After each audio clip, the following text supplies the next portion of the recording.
Assalamualaikum warahmatullahi wabarakatuh. Kembali lagi bersama saya Nugraha, dan pada video kali ini kita akan membahas mengenai arsitektur jaringan 2G, 3G, 4G, dan 5G. Mari simak video berikut ini.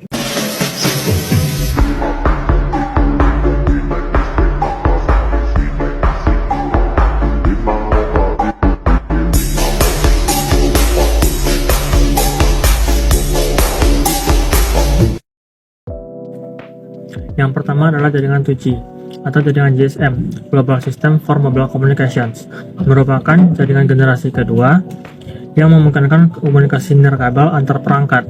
Nah, jaringan itu merupakan pengembangan dari jaringan sebelumnya atau jaringan 1G. Jaringan 2G dirilis pada tahun 1990 dengan layanan berupa pesan suara dan pesan teks. Nah, selanjutnya kita melihat bagaimana sih arsitektur dari jaringan 2G tersebut. Nah, seperti yang teman-teman lihat, gambar di samping merupakan arsitektur dari jaringan 2G. Nah, di mana yang pertama terdiri atas mobile station atau MS, merupakan perangkat mobile yang digunakan oleh pengguna, terdiri dari perangkat keras berupa ponsel dan perangkat lunak berupa SIM card. Lalu kita juga melihat ada base station subsystem atau BSS. Yang pertama itu ada base transceiver station atau BTS, yaitu stasiun basis yang menangkap dan mengirimkan sinyal ke perangkat mobile, terdiri dari transceiver dan antena, serta menyediakan koneksi nirkabel KMS dan mengatur transmisi dan penerimaan sinyal. Yang kedua ada base station controller atau BSC, yang bertugas mengelola beberapa BTS, mengontrol alokasi saluran, mengatur panggilan antara perangkat mobile dan MMSC, dan mentransfer data antara BTS dan Mobile Switching Center atau MSC. Nah, yang ketiga ada Authentication Center atau AUC, merupakan bertanggung jawab atas keamanan jaringan dengan mengamankan identifikasi dan autentifikasi pengguna. Lalu yang keempat ada Equipment Identity Register atau EIR, yang menyimpan informasi tentang perangkat mobile yang terkait dengan keamanan dan keaslian. Selanjutnya ada Operation and Maintenance Center atau OMC, merupakan bertanggung jawab atas operasi dan pemeliharaan jaringan, memantau kinerja seluruh jaringan GSM, mencakup pemantauan traffic, keandalan, dan efisiensi operasional, perbaikan dan penanganan gangguan. Hal ini membantu memastikan bahwa jaringan tetap beroperasi secara optimal dan memungkinkan konfigurasi dan pengaturan perangkat di seluruh jaringan. Ini termasuk alokasi saluran, parameter jaringan, dan konfigurasi lainnya. Lalu ada manajemen kapasitas dan dapat mengambil tindakan untuk mengoptimalkan penggunaan sumber daya, termasuk alokasi frekuensi dan pengelolaan traffic, manajemen panggilan dan layanan termasuk mengarahkan panggilan, mengelola panggilan konferensi, dan memastikan ketersediaan layanan, analisis gangguan yang terjadi di jaringan, membantu mengidentifikasi penyebabnya, dan mengambil langkah-langkah untuk mengatasi masalah tersebut, menyediakan pelaporan terkait kinerja jaringan, mencakup statistik panggilan, pemakaian installer, dan parameter kualitas layanan. OMC sebagai pusat kontrol yang penting yang memastikan jaringan GSM tetap beroperasi dengan efisien, dapat diandalkan, dan memberikan layanan berkualitas kepada pengguna. Lalu ada Network Switching Subsystem atau NNS, yang terdiri dari Mobile Switching Center atau MSC, yang merupakan pusat pengontrol panggilan yang mengelola sambungan telepon, menghubungkan panggilan, mengontrol pemindahan sel, menyediakan koneksi antara perangkat mobil, dan menghubungkan ke jaringan telepon umum. Lalu ada Home Location Register atau HLR, yang menyimpan informasi pelanggan dan identifikasi dan status keanggotaan. Lalu ada Visitor Location Register atau VLR, yang menyimpan informasi sementara tentang MS dan perangkat mobile yang berada dalam area sel tertentu. Nah, selanjutnya teman-teman bisa melihat bahwa pada gambar tersebut, pada blok diagram terdapat interface yang menghubungkan perangkat saling terkait. Nah, contohnya itu pertama ada UM interface, uplink downlink mobile.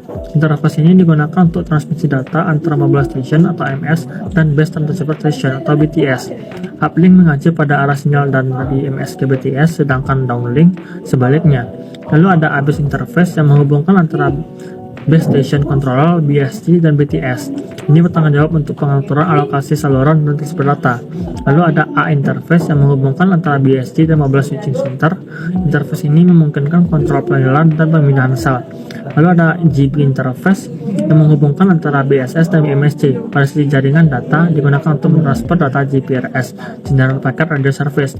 Lalu ada GR interface yang menghubungkan VLR dan AHR untuk mengambil data pelanggan ketika MS bergerak antar area rel. Lalu ada CX interface yang menghubungkan MSC dan AIR untuk autentikasi dan keamanan perangkat mobile. Dan terakhir ada D interface yang menghubungkan antara dua MSC dan memungkinkan perpindahan panggilan antar operator atau wilayah. Nah, berdasarkan arsitektur blok diagram jaringan tadi, maka dapat kita ketahui bahwa cara kerja dari jaringan GSM itu menggunakan konsep pembagian sel atau seluler, di mana area layanan dibagi menjadi sel-sel kecil. Setiap sel memiliki station base transceiver yang berkomunikasi dengan perangkat mobile. Sinyal dari perangkat mobile ditangkap oleh BTS, lalu diarahkan melalui stasiun pusat yang disebut Mobile Switching Center. MSC mengkoordinasi panggilan dan menyediakan koneksi antara perangkat mobile. Selain itu, HLR menyimpan data pelanggan dan VLR menyimpan informasi sementara saat perangkat mobile berada dalam satu sel tertentu. Cara kerja GSM melibatkan proses registrasi, panggilan, dan pemindahan sel saat perangkat mobile berpindah area. Sistem ini menggunakan teknologi TDMA, Time Diffusion Multiple Access, untuk membagi waktu pada frekuensi yang sama dan memungkinkan banyak pengguna berbagi saluran komunikasi. Nah, kita juga bisa mengilustrasikan cara kerja dari GSM ini. Misal saja menggunakan jaringan GSM ini mirip dengan berkomunikasi lewat surat pos. Bayangkan, kita sebagai pengirim surat atau mobile station yang ingin mengirim pesan ke teman. Saat kita menulis surat ini, seperti kita membuat panggilan atau mengirim pesan teks. Surat tersebut kemudian dikirim melalui kantor pos tempat atau disebut juga dengan BTS yang bertugas mengarahkan surat ke tempat tujuan. Kepala kantor pos yang mengelola beberapa kantor pos lokal disebut sebagai manajer kantor pos atau Base Station Controller. Dan pusat sortir besar tempat semua surat disaring adalah pusat utama pos, Mobile Switching Center. Lalu informasi tentang siapa yang mengirim dan menerima surat, lalu informasi pelanggan disimpan di daftar alamat di kantor pos. Ini diasumsikan sebagai HLR dan VLR. Sebelum mengirim surat, kantor pos akan memeriksa identitas, yaitu Authentication Center, dan memastikan surat kita dikirimkan ke alamat yang benar. Ada juga daftar surat yang hilang atau dicuri, aka Identity Register, untuk menjaga keamanan. Nah, dengan cara ini jaringan GSM memastikan pesan kita sampai ke tujuan dengan aman dan efisien, seperti surat pos yang diandalkan dan dilindungi. Contoh dari jaringan GSM itu yaitu penggunaan ponsel atau mobile station untuk melakukan panggilan. Ponsel terhubung ke BTS mengirimkan sinyal PSC. Selanjutnya, apa saja sih kelebihan dari jaringan ini? Nah, yang pertama itu luas jangkauan. Luas jangkauan itu yang luas, yang membuat ideal untuk komunikasi seluler di berbagai lokasi. Lalu, standar global GSM memungkinkan interoperabilitas antar operator dan perangkat dari berbagai produsen, memfasilitasi konektivitas yang mulus. Lalu, teknologi digital yang menggunakan teknologi memberikan kualitas yang lebih baik dan mendukung layanan data seperti pesan teks dan GPRS. Lalu ada keamanan dengan protokol keamanan yang solid seperti autentikasi pengguna dan enkripsi data, memberikan tingkat keamanan yang baik terhadap akses yang tidak sah. Lalu ada ruang alokasi saluran yang efisien. Dari penggunaan TDMA pada saluran radio memungkinkan penggunaan spektrum frekuensi yang efisien. Nah, selain kelebihan juga ada kekurangan. Nah, yang pertama itu kecepatan transfer data terbatas. Dan lalu ada kapasitas yang terbatas, keterbatasan layanan data, rentan terhadap interferensi dan gangguan seperti cuaca buruk atau di daerah yang dengan kondisi lingkungan terganggu. Lalu ada evaluasi teknologi yang terbatas. Selanjutnya kita membahas jaringan 3G. Jaringan 3G atau UMTS, Universal Mobile Telecommunication System, merupakan teknologi seluler generasi ketiga yang menyediakan koneksi data dan layanan suara dengan kecepatan yang lebih tinggi dibandingkan generasi sebelumnya atau generasi 2G dan 1G. Nah, lalu kita akan melihat arsitektur jaringan 3G ini. Yang pertama ada User Equipment atau UA, merupakan perangkat bergerak seperti ponsel pintar dan modem data yang digunakan oleh pengguna untuk berkomunikasi dengan jaringan UMTS. Lalu yang kedua ada UTRAN, UMTS Terrestrial Radio Access Network. Yang pertama itu ada Node B, Station Basis, merupakan pusat pengelolaan sinyal, radio, dan koneksi ke perangkat bergerak. Node B bertanggung jawab untuk mentransmisikan dan menerima data dan sinyal radio ke dan dari UA di wilayah jalanan serta mengelola interface udara. Lalu ada Radio Network Controller atau RNC yang mengontrol operasi Node B, mengelola sumber daya dan handover dan fungsi pengendalian jaringan lainnya. Lalu ada Core Network atau CN dan terdiri dari Mobile Switching Center MSC yang bertanggung jawab atas switching, routing, panggilan suara, dan dalam jaringan, menyediakan koneksi ke jaringan telepon umum dan berfungsi sebagai pusat pengaturan panggilan dan manajemen mobilitas. Lalu ada Serving GPRS Support Node atau SGSN, bertanggung jawab atas manajemen penggunaan sumber daya, mengelola koneksi, data, dan mobilitas di jaringan GPRS, General Packet Radio Service. Selanjutnya ada Gateway GPRS Support Node or GGSN yang menyediakan interface dengan jaringan luar UMTS dan internet, mengarahkan lalu lintas data ke tujuan yang tepat, mengatur koneksi data, dan menyediakan rute ke sumber daya eksternal. Lalu ada HLR Home Location Register dan VLR Visitor Location Register yang menyimpan informasi pelanggan dan lokasi mereka di jaringan. HLR menyimpan data pengguna secara permanen, lalu VLR data langganan dan lokasi saat ini. Lalu ada Authentication Center atau IUC, menangani autentikasi pengguna keamanan jaringan. Setelah itu ada Equipment Identity Register, menyimpan informasi identifikasi perangkat untuk mengamankan jaringan dari penggunaan perangkat yang tidak sah. Arsitektur ini memungkinkan UMTS menyediakan layanan suara data dengan kecepatan tinggi melalui teknologi WCDMA, Wideband Core Divisions Multiple Access, yang mendukung mobilitas pengguna di seluruh area cakupan jaringan. Selain itu kita juga mengenal JS Domain atau Circuit Switched Domains. Nah, yang mana pada JS Domain ini menampilkan ada PLMM, Public LAN Mobile Network, yang merupakan jaringan seluler yang menyediakan layanan suara berbasis sirkuit seperti panggilan suara tradisional. Lalu ada PSTN, Public Switched Telephone Network, yang merupakan jaringan telepon umum yang mendukung layanan suara berbasis sirkuit untuk panggilan telepon antar pengguna telepon seluler dan atau pengguna tetap. Lalu ada ISDN, Integrated Service Digital Network, yang menyediakan layanan suara dan data berbasis sirkuit, menghubungkan perangkat digital seperti telepon atau faksimal.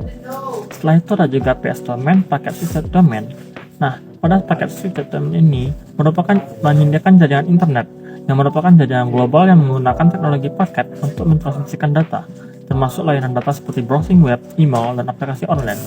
Nah, kedua domain ini memiliki fungsi yang mendukung berbagai jenis layanan, dengan CS domain yang fokus pada layanan suara berbasis sirkuit, lalu PS domain terkait dengan layanan data berbasis paket. Dengan menyatukan keduanya sebagai bagian external network, jaringan seluler dapat mengintegrasikan layanan suara dan data dengan berbagai jaringan eksternal, meningkatkan konektivitas dan interoperabilitas. Lalu pada diagram ini kita juga melihat ada interface pada masing-masing perangkat. Nah, pada interface blok diagram UMTS itu terdapat yang pertama yang ada EU interface. Nah, interface ini menghubungkan radio network controller dengan core network. EU interface mendukung transfer data dan kontrol antara RNC dan elemen-elemen dalam CN, seperti Mobile Switching Center dan Serving GPRS Support Node. Lalu ada UART interface yang menyediakan konektivitas antara dua radio network controllers dalam UTRAN. UART interface memungkinkan koordinasi dan transfer sumber daya antara RNC untuk mendukung operasi handover dan manajemen kapasitas. Lalu ada UBIN interface yang menghubungkan Node B dengan radio network controller dalam UTRAN. UB interface bertanggung jawab atas transmisi dan penerimaan sinyal radio serta transfer data dan kontrol antara Node B dan RNC. Lalu ada IUCS dan IUPS interface yang mana memisahkan layanan suara dan layanan data. Dalam jaringan UMTS, IUCS digunakan untuk panggilan suara tradisional, sementara IUPS digunakan untuk layanan data seperti pengiriman pesan dan akses internet. Lalu ada GB interface yang mana ini menghubungkan Serving GPRS Support Node dengan Gateway GPRS Support Node. Dalam jaringan GPRS, GB interface menyediakan rute untuk lalu lintas rota dan mendukung fungsi-fungsi GPRS. Lalu ada GR interface yang menghubungkan VLR dan HLR. GR interface untuk pertukaran informasi pengguna dan mobilitas di antara HLR. Lalu ada interface CU, control plane, dan user plane. Nah, interface ini antara UA dengan RAN yang mengelola kontrol panggilan, kontrol sinyal dan antara UA dan RAN. Ini mencakup proses seperti panggilan setup, panggilan release, dan manajemen panggilan suara, transmisi data, user plan, dan user equipment ke radio access network, dan sebaliknya. Termasuk transfer informasi suara, pesan teks, dan data lainnya antara UA dan jaringan UMTS. Interface U mendukung fungsi handover yang memungkinkan perangkat bergerak berpindah dari satu sel ke sel lainnya tanpa terputus. Hal ini terkait dengan pengelolaan mobilitas pengguna dalam jaringan UMTS. Interface U menyediakan jalur untuk proses pendaftaran pengguna ke jaringan UMTS yang memungkinkan UA terhubung dan berkomunikasi dengan RAN. Interface U terlibat dengan alokasi dan pengelolaan sumber daya jaringan, termasuk waktu dan frekuensi, untuk mendukung layanan suara dan data dengan efisien. Nah, interface ini juga menangani aspek keamanan, termasuk autentikasi pengguna dan enkripsi data, untuk menjaga privasi dan integrasi komunikasi. Nah, dari blok diagram tersebut kita juga dapat mengetahui bagaimana cara kerja dari jaringan UMTS. Nah, jaringan UMTS itu bekerja dengan menggunakan konsep pengelompokan sel yang mendukung koneksi serentak serta teknik WCDMA (Wideband Kode Division Multiple Access) untuk mengelola akses bersama. Sinyal radio dibagi menjadi saluran kode yang memungkinkan banyak pengguna berbagai frekuensi yang sama secara efisien. Pada dasarnya, UMTS memungkinkan transmisi suara dan data melalui saluran kabel dengan kecepatan tinggi dan mencakup pada konsep kerja mulai dari penyiaran sinyal, pendaftaran ponsel, alokasi sumber daya, WCDMA untuk koneksi yang memungkinkan banyak perangkat berbagi saluran frekuensi yang sama, pemantauan pengontrolan kualitas sinyal, handover, serta pengelolaan kapasitas sumber daya yang dialokasikan dinamis berdasarkan kebutuhan, memastikan efisiensi dan kapasitas jaringan yang optimal. Cara kerja dari jaringan itu bisa kita ilustrasikan dengan membayangkan jaringan UMTS sebagai sebuah tim yang terorganisir dengan baik di dunia maya. Setiap anggota tim, Node B, RNC, dan lainnya memiliki tugas khusus untuk memastikan kelancaran operasi. Misalnya, Node B bertindak sebagai pemain lapangan yang mengelola komunikasi langsung, sementara RNC menjadi pelatih yang mengatur dan mengkoordinasikan strategi. Semuanya bersatu dalam satu tim yang solid, seperti jaringan UMTS yang menyediakan layanan suara dan data dengan efisien. Contoh nyata di jaringan UMTS dapat ditemukan oleh operator telekomunikasi global seperti Vodafone. Mereka membangun dan mengelola jaringan UMTS untuk melayani pelanggan mereka dengan layanan seluler berkualitas tinggi. Jadi, seperti tim yang bekerja sama untuk mencapai kemenangan, jaringan UMTS bekerja sama menyediakan konektivitas yang handal bagi pengguna di seluruh dunia. Lalu ada juga kelebihan dan kekurangan dari masing-masing jaringan UMTS ini. Yang pertama, untuk kelebihan dari jaringan UMTS yaitu kecepatan tinggi, lalu dukungan layanan data, kualitas panggilan suara yang baik, dan mobilitas pengguna tinggi, di mana UMTS mendukung mobilitas pengguna yang tinggi, memungkinkan perangkat bergerak dengan lancar dari satu sel ke sel lainnya tanpa kehilangan koneksi. Nah, selain itu untuk kekurangan dari jaringan ini yaitu biaya infrastruktur, di mana membangun dan memelihara infrastruktur UMTS membutuhkan investasi yang signifikan, terutama dalam hal stasiun basis dan peralatan jaringan. Lalu ada penetrasi gedung yang terbatas, maksudnya sinyal UMTS dapat mengalami tantangan penetrasi gedung yang terbatas yang menyebabkan potensi penurunan kualitas layanan dalam jaringan. Lalu ada konsumsi energi yang tinggi pada perangkat. Lalu ada peningkatan kompleksibilitas jaringan, di mana UMTS membawa kompleksibilitas tambahan dalam manajemen sumber daya dan interaksi antara elemen jaringan yang dapat menyulitkan dan pengelolaan. Selanjutnya kita akan membahas mengenai jaringan 4G atau LTE. Nah, seperti yang kita ketahui bahwa LTE (Long Term Evolutions) merupakan teknologi jaringan kabel yang digunakan untuk komunikasi data seluler. Secara umum disebut sebagai 4G generasi keempat, di mana memberikan kecepatan internet yang tinggi dan kinerja lebih baik dibandingkan dengan teknologi sebelumnya yaitu 2G, 3G, dan 1G. Nah, pada jaringan 4G ini terdapat arsitektur blok diagramnya yang terdiri dari EUTRAN Evolved UMTS Terrestrial Radio Access Network, di mana terdiri di atas Node B, Evolved Node B, yang merupakan stasiun basis pada sisi akses nirkabel yang menyediakan koneksi langsung ke perangkat pengguna atau UA. Mengelola koneksi ke perangkat pengguna, Node B akan berkomunikasi dengan UA dan mengatur transfer data antara UA dan jaringan inti, dan mengelola interface radio, mengelola sinyal kontrol, mengatur transfer data antara UA dan jaringan inti (APC), di mana cara kerjanya melibatkan pengaturan saluran radio untuk memastikan kualitas sinyal dan mengelola lokasi sumber daya.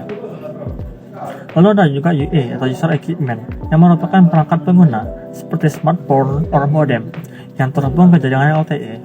UA akan berkomunikasi dengan NFB, melakukan interface udara untuk mentransfer data, menerima sinyal kontrol, dan mengelola koneksi. Lalu ada APC, Evolved Packet Core, di mana terdiri atas MMA atau Mobility Management Entity yang bertanggung jawab atas manajemen mobilitas dan keamanan, antar autentikasi pengguna, dan inisiasi panggilan. Cara kerjanya melibatkan pelacakan lokasi UA, pengelolaan status koneksi, dan kontrol mobilitas. Lalu ada SGW, yang artinya Serving Gateway, yang menangani rute data antara NRB dan UA. SGY juga mengelola permintaan UA antar NRB. Cara kerjanya mencakup pengelolaan lalu lintas data dan pemantauan mobilitas UA. Lalu ada PGW, Packet Auto Network Gateway, yang bertindak sebagai gerbang antara jaringan LTE dan jaringan eksternal seperti internet. PGW mengelola alamat IP UA, mengelola lalu lintas rata ke dan dari jaringan eksternal, dan menangani fungsi pengisian atau charge. PGW atau PNGW terlibat dalam pengaturan keamanan dan untuk lalu lintas data yang melewati jaringan. Cara kerjanya melibatkan pengaturan alamat IP, pemantauan lalu lintas, dan pengelolaan daya pengguna. Lalu ada juga HSS Home Subscriber Server yang menyimpan informasi pengguna seperti profil dan kebijakan berlangganan. Cara kerjanya melibatkan autentikasi pengguna dan menyediakan informasi yang diperlukan untuk menangani layanan. Lalu ada juga PCRF, Policy and Charging Rules Functions, di mana berfungsi untuk mengontrol kebijakan dan aturan pengisian dalam jaringan LTE. Ini termasuk menentukan bagaimana data diatur, mengelola prioritas layanan, dan memastikan kualitas layanan yang sesuai dengan kebijakan operator. PCRF juga berperan dalam mengelola pengisian atau biaya terkait dengan penggunaan layanan. Dalam konteks IP service, kedua komponen ini bekerja sama untuk menyediakan dan mengelola layanan data, memastikan kebijakan dan aturan diatur sesuai dengan preferensi dan kebutuhan pelanggan, serta mengelola konektivitas antara perangkat pengguna dan jaringan eksternal seperti internet.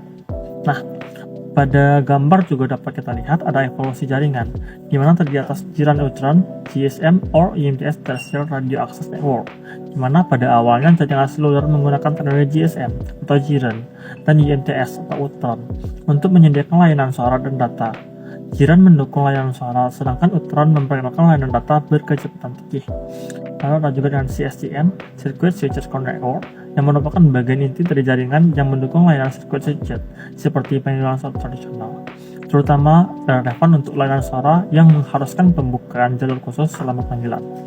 Lalu ada juga PSTN, di mana Packet Switched Core Network yang mendukung layanan paket switched termasuk layanan data seperti SMS, MMS, terkoneksi internet. Pada PSTN memberikan fleksibilitas lebih besar untuk mentransfer data dalam paket. Kemudian evolusi jaringan seluler membawa perubahan besar, di mana terdapat EPS, Evolved Packet System, yang terdiri dari EUTRAN, Evolved UMTS Terrestrial Radio Access Network, or jaringan radio terrestrial UMTS yang berevolusi menjadi LTE, dan APC, Evolved Packet Core, di mana EUTRAN menyediakan layanan data berkecepatan tinggi dengan teknologi LTE. Sementara APC bertanggung jawab atas manajemen lalu lintas data, kebijakan, dan konektivitas. Lalu EUTRAN LTE merupakan evolusi dari UTRAN yang menyediakan koneksi nirkabel yang lebih cepat dan efisien untuk layanan data berkecepatan tinggi. Ada APC, ada SIE, System Architecture Evolutions, di mana APC sebagai inti dari jaringan APS menggantikan CSCN dan PSTN. SIE mencakup berbagai elemen termasuk MME, SGW, dan PGW yang bekerja sama untuk mengelola lalu lintas data, mobilitas, dan kebijakan dalam jaringan LTE. Nah, lalu juga ada interface pada jaringan LTE yang mana terdiri atas S1 atau S1 interface yang menghubungkan NRB dengan MME dalam jaringan APC. S1 interface bertanggung atas kontrol mobilitas, inisiasi panggilan, dan manajemen lalu lintas data antara NRB dan MME. Lalu ada XQ yang merupakan menyambungkan dua NRB dalam satu jaringan EUTRAN dan digunakan untuk permintaan UA antara dua stasiun basis yang terhubung. Lalu ada S5 or S8 yang mana menghubungkan MME dengan SGW dan PGW, di mana S ini digunakan dalam konteks intradomain, sementara S8 dalam konteks interdomain. Interface ini memfasilitasi transfer lalu lintas data dan manajemen mobilitas antar elemen inti jaringan. Lalu ada GX Interface yang menghubungkan PCRF dengan PGW. GX Interface ini memungkinkan pertukaran informasi, kebijakan, dan pengisian antara PCRF dan PGW untuk mengelola layanan data biaya pengguna. Lalu ada S11 yang menyambungkan MII dengan SKW saat UA berpindah antar SJW. S11 ini memungkinkan pengelolaan mobilitas UA yang seamless. Lalu ada S6A yang mana interface ini menghubungkan MII dengan HSS untuk autentikasi pengguna dan penyimpanan informasi pengguna. Lalu ada juga interface W. Dalam jaringan LTE merujuk pada interface udara yang merupakan interface nirkabel antara perangkat pengguna dengan inlet B. Inilah yang membentuk konselor komunikasi langsung untuk transfer data dan sinyal antara perangkat pengguna dengan jaringan seluler. Beberapa aspek seperti downlink merupakan arah transmisi dari inlet B ke UA. Melalui WDL, inlet B mengirimkan data, informasi kontrol, dan sinyal ke perangkat pengguna. Uplink merupakan arah transmisi dari UA ke inlet B. Melalui WEL, perangkat pengguna mengirimkan data dan sinyal kontrol di session basis. Physical layer interface W melibatkan lapisan fisik yang menangani transmisi dan penerimaan gelombang radio antara UA dan inlet B. Ini mencakup modulasi, demodulasi, dan pengaturan daya untuk memastikan koneksi yang andal. Control signaling interface YU juga menetralkan sinyal kontrol dan membantu dalam manajemen mobilitas, alokasi sumber daya, dan pengelolaan panggilan. Interface W merupakan komponentivitas dalam jaringan LTE karena menyediakan jalan komunikasi utama antara perangkat pengguna dan stasiun basis yang memungkinkan transfer data berkecepatan tinggi dan manajemen efisien dalam jaringan seluler. Nah, berdasarkan arsitektur blok diagram, maka dapat kita ketahui bahwa cara kerja dari jaringan LTE itu di mana jaringan LTE bekerja dengan mengirimkan data melalui gelombang radio frekuensi tinggi dan menggunakan teknologi paket data. Konsepnya mencakup beberapa elemen kunci termasuk stasiun basis, pusat kontrol, dan perangkat pengguna. Stasiun basis menerima dan mengirimkan data ke perangkat pengguna melalui saluran radio. Data kemudian diteruskan ke pusat kontrol yang mengelola pengalihan data dan koordinasi antar stasiun basis. Proses ini memungkinkan pengguna mengakses internet atau melakukan panggilan suara dengan kecepatan tinggi. Cara kerjanya melibatkan pembagian saluran frekuensi menjadi slot sekuler sekecil yang disebut time slot, sehingga banyak perangkat dapat berbagi frekuensi yang sama tanpa interferensi yang signifikan. Teknologi ini memungkinkan koneksi yang stabil dan cepat bagi pengguna perangkat seluler.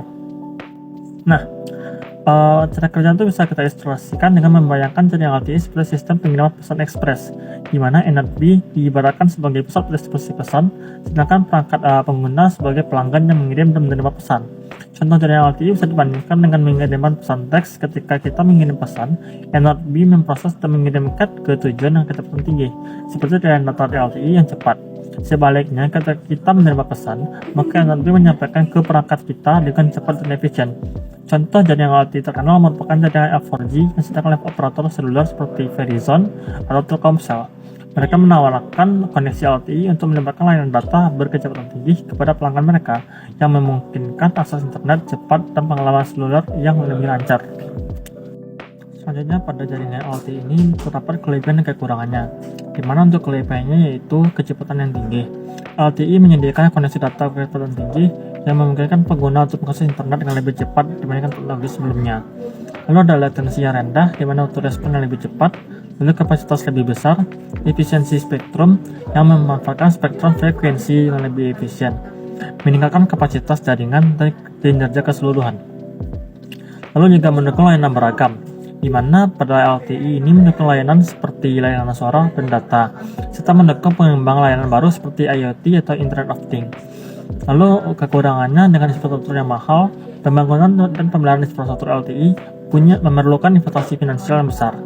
Lalu kompatibilitas perangkat, di mana perangkat lama mungkin tidak mendukung atau tidak sepenuhnya optimal saat menggunakan jaringan LTE. Lalu konsumsi daya, penggunaan jaringan daya oleh perangkat dapat menyebabkan konsumsi daya yang lebih tinggi. Cakupan geografis tidak merata, meskipun jaringan LTE itu cakupannya luas, namun masih ada daerah-daerah yang tidak mendapatkan sinyal atau memiliki cakupan yang lemah. Lalu terakhir, ketergantungan pada infrastruktur jaringan, di di mana pada gangguan atau kegagalan pada infrastruktur dapat menyebabkan hilangnya koneksi yang mengakibatkan ketidaknyamanan pengguna. Nah, setelah ini kita akan membahas mengenai jaringan 5G. Seperti yang ketahui, pada bawah akhir-akhir ini adanya pembahasan mengenai jaringan 5G.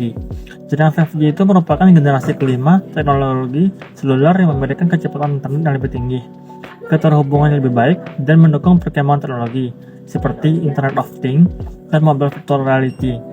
Nah, pada jaringan 5G ini punya arsitektur blok diagram, di mana terdapat 3 lapis utama, yaitu lapisan akses radio atau RAN. Pada lapisan RAN ini terdiri dari stasiun bisnis 5G atau GNB yang berkomunikasi dengan perangkat pengguna UA. Teknologi Massive MIMO dan beamforming digunakan untuk meningkatkan kapasitas dan kualitas sinyal. Perangkat pengguna atau UA, misalnya seperti smartphone atau perangkat IoT, merupakan terhubung ke stasiun bisnis 5G GNB melalui interface N1.